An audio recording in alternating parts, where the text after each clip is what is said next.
Salut, salut les artistes. Bienvenue et de retour sur TPMH. Touche pas à mon histoire, touche pas à mon humanité. De Zodiosphère, comme d'habitude, c'est de l'inédit, de l'exclusivité. Et comme d'habitude, on est venu avec la vérité, ce que vous ne savez pas. Alors maintenant, il faut assumer.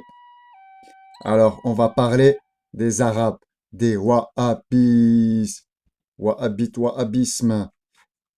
Avec la notice, la vie et la religion, c'est toujours plus facile. Alors accrochez-vous, asseyez-vous, c'est parti. Tôt ou tard, ils convertiront à leur doctrine les tribus arabes qui habitent la Syrie et le Pachalik de Batal. Et augmentant leur force de celle de ces tribus, ils se formeront un empire qui pourra rivaliser avec presque toutes les souverainetés de l'Asie. Il y a donc un demi-siècle que ces Wahhabs, dont on doit considérer la secte dans son état actuel comme le noyau d'une puissance formidable pour l'avenir, étaient à peine connus des nations limitrophes de leur pays. Niebourg, Pagès et d'autres voyageurs les avaient dépeints sous les traits peu avantageux d'une misérable peuplade de déistes relégués au fond de l'Arabestan. C'est pourtant cette peuplade, si obscure dans son origine, qui, après avoir pris des accroissements successifs, est enfin parvenue au degré de prépondérance où nous la voyons aujourd'hui, qu'elle commence à répandre, avec sa renommée, l'effroi et la consternation, jusqu'aux confins du Djézéré et de la Syrie.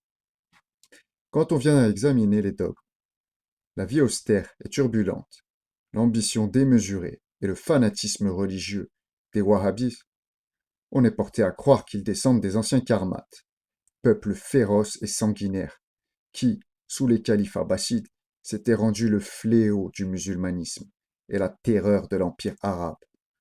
En renvoyant le lecteur pour l'histoire de ceux-ci à la bibliothèque orientale d'Herbelot, nous nous bornerons à dire que les premiers, non moins avides et aussi cruels, animés d'ailleurs par ce sentiment de grandeur et de supériorité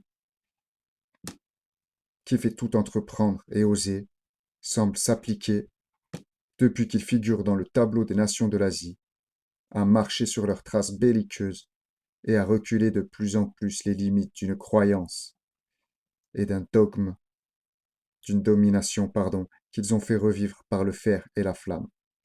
Aussi leur progrès dans le chemin des conquêtes ne laisse-t-il aucun doute sur l'invasion générale qu'ils méditent. C'est dans la province du Yémen, le berceau commun de toutes les races arabes, qu'on vit naître et renaître de ses cendres la secte des Karmates, qui n'a fait que changer de nom en prenant celui du père de son restaurateur.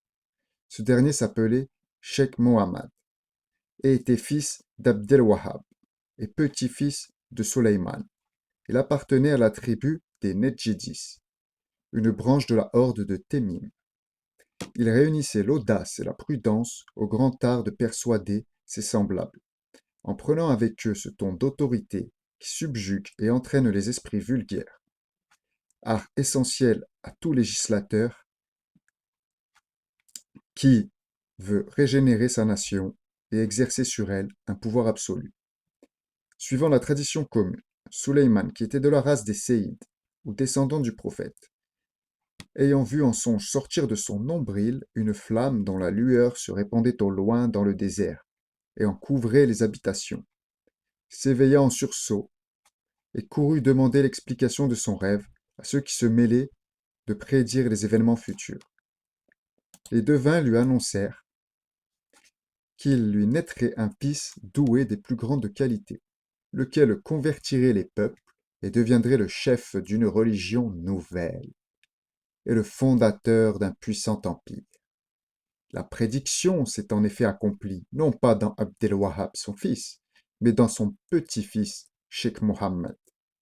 Ce rêve, réel ou supposé, avait produit quelque impression sur l'esprit faible et crédule des Arabes. Cheikh Mohammed eut su profiter pour accréditer sa prétendue mission. Il débita des fables, contredit l'homme inspiré, captiva l'attention publique et réussit enfin à se faire regarder comme un personnage destiné à opérer une grande révolution. Les dogmes qu'il enseignait étaient puisés dans le Coran même, livre dont il confirmait l'origine céleste, mais qu'il interprétait, suivant ses vues ambitieuses, en rejetant les traditions reçues parmi les musulmans. Quant à Muhammad, sallallahu alayhi wa sallam, il n'en faisait qu'un simple sage, un élu qui fut, disait-il, sur la terre l'organe de la volonté divine, et dont la mémoire ne devait inspirer aucune vénération, parce que la mort l'avait fait rentrer dans la classe des hommes ordinaires.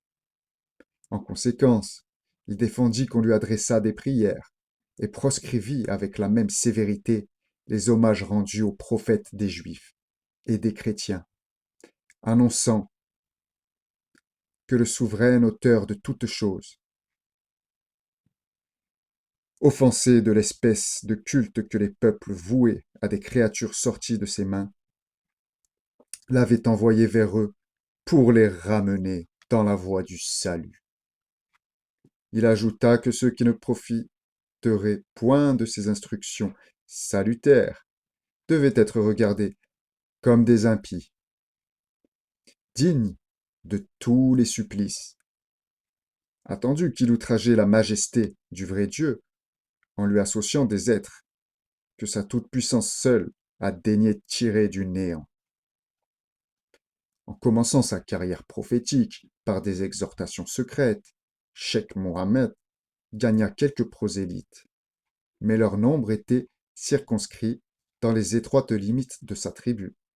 Il sentit qu'il avait besoin de l'appui d'un chef puissant et riche pour consolider son ouvrage. À cet effet, il se mit en voyage et parcourut plusieurs villes du Hedjaz, de la Syrie et de l'Irak.